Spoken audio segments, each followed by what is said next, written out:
Magandang araw, ito po ang pinakahuling balita ukol sa lagay ng panahon. Kanina nga pong 2:00 ng hapon tuluyan ng nalusaw yung low pressure area o yung formerly si Bagyong Uwan dito po sa labas ng ating area of responsibility. Kaya wala na nga po tayong binabantayan na sama ng panahon sa loob ng ating PAR. Ngunit meron naman pong nagdadala ng mga pag-ulan dito po sa malaking bahagi ng Mindanao, maging dito din sa may Eastern Visayas at sa may Central Visayas. Ito nga po ang Intertropical Convergence Zone o yung pagsasalubong ng hangin galing sa Northern at sa Southern Hemisphere. At ito po yung nakikita nating mga kaulapan dito nga po sa lugar ng Mindanao at Visayas. Kaya't doble ingat din po yung para sa ating mga kababayan na nandito, lalong-lalo na sa may eastern side po ng Visayas at Mindanao dahil posible pa rin yung mga flash floods at mga landslides. Samantala, itong Batanes naman po ay makakaranas din ng mga light rains dahil naman sa pagbabalik nitong amihan at sa Metro Manila at nalalabing bahagi naman ng ating bansa. Pansin po natin, wala po masyadong makakapal na mga kaulapan dahil naman sa ridge nitong high pressure area at dahil nga po dito ay nababawasan po or lumiliit yung mga tsansa ng mga pag-ulan dito nga po sa malaking bahagi ng Luzon. Ngunit magantabay pa rin po tayo sa mga thunderstorm advisories dahil posible pa rin po ito. Kaya't i-follow po at i-like ang ating mga Facebook pages ng Regional Services Divisions ng Pag-asa.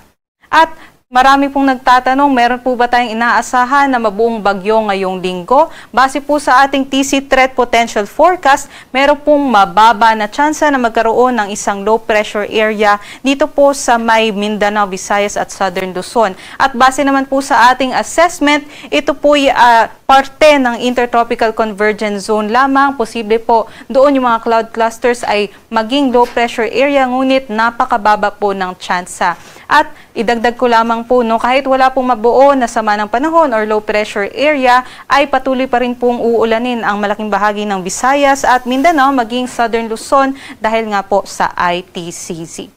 At para naman po sa ating inaasahan na lagay ng panahon bukas, inaasahan natin sa extreme northern Luzon ang epekto nga ng nagbabalik na amihan or northeast monsoon. Kaya asahan naman yung maulap na panahon, may mga kalat-kalat din ng mga pag-ulan dito po sa may Batanes at dito rin po sa may Cagayan, Isabela. At para naman po sa may Ilocos region, maging dito sa may Cordilleras, meron din naman po tayong mga light rains. Ngunit wala naman po tayong significant impact na masyado dahil po dito. Yun lamang po, meron lamang po tayong mga bugso-bugso ng hangin dito po sa may Batanes area.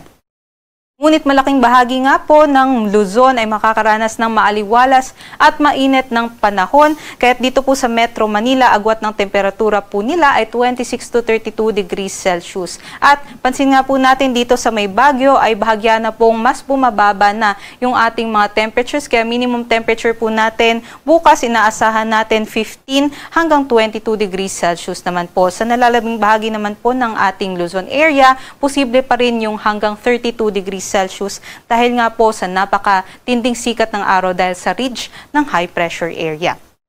At para naman po sa Palawan, inaasahan naman po natin yung maliwalas din po na panahon at para naman po sa kanilang agwat ng temperatura, posible hanggang 24 to 33 degrees Celsius. Kahit mainit na mainit po, magdala po tayo ng mga payong at mga tubig para po hindi po tayo ma-dehydrate throughout the day. Para naman po sa Visayas at Mindanao, dahil pa rin sa Intertropical Convergence Zone ay makakaranas naman po sila ng maulap na panahon at posible din po yung mga kalat-kalat na mga pag-ulan. Ngunit hindi naman po natin ito inaasahan yung mga pag-ulan na parehas po nung mga nakaraang bagyo. Ito po yung mga patsi-patsi lamang po ng mga bugso-bugso lamang po ng mga pag-ulan, Kaya aasahan pa rin po natin, meron pa rin po mga window hours na meron pa rin pong matinding sikat ng araw. Agwat po ng temperatura dito sa may Tacloban at Cebu hanggang 30 degrees Celsius at dito rin po sa may Davao 30 degrees Celsius. Sa Iloilo naman 31 degrees Celsius, maging dito sa may Cagayan at sa may Zamboanga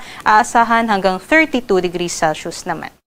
At meron din po tayong nakataas na gale warning sa may Batanes area dahil nga po sa maalon hanggang sa napakaalon na karagatan, bawal pa rin po maglayag yung ating mga kababayan dyan dahil napakadelikado po nito sa anumang types ng sea vessels. Ngunit sa nalalabing bahagi naman po ng ating mga seaboards, inaasahan naman po natin yung banayad hanggang sa katamtaman na mga pag-alon. At para naman po sa 3-day weather na outlook natin po sa mga pangunahing lalawigan dito po sa Luzon, asan pa rin po natin magpapatuloy po yung maaliwalas at mainit na panahon. Liban na lamang nga po dito po sa may Cordilleras, maging dun po sa may Northern Luzon area dahil po sa amihan. Start po tayo dito sa Metro Manila, agwat ng temperatura 25 to 32 degrees Celsius, napakatinding sikat ng araw po niyan. Sa Baguio naman, posible 15 to 23 degrees Celsius at sa Legazpi, posible naman mag-extend yung ITCZ dito hanggang sa Sabado, kaya posible po silang makaranas ng mga pag-ulan. Ngunit improving weather conditions naman po sila pagsapit naman po ng Linggo hanggang sa Lunes. At ang kanilang agwat ng temperatura naman 25 to 32 degrees Celsius.